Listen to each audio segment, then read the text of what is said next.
Every man's bucket list, and so I am blessed to have you.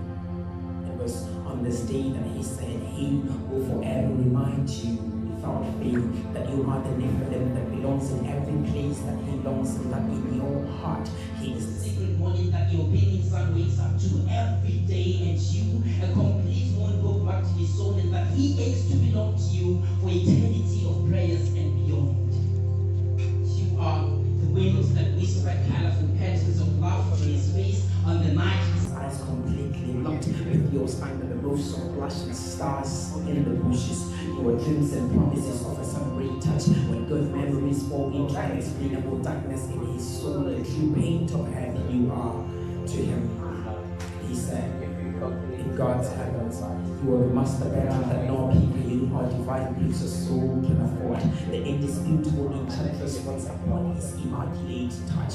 You are the stunning words that carried his burning void of life right up the chest of pain and ported them to his 99th cloud.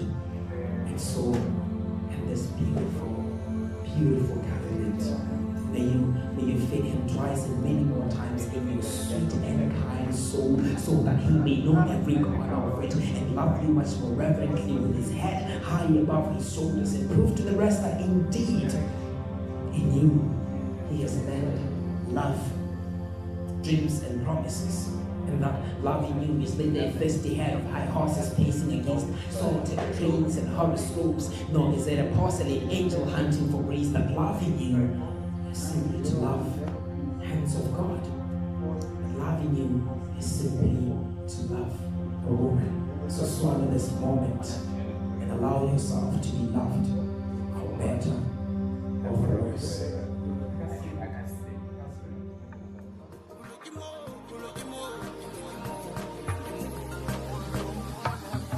If I could make a wish, probably wish when you answer was I'm beside you, then I'm ever, ever, ever, ever, ever, ever, nevermore. Look you more.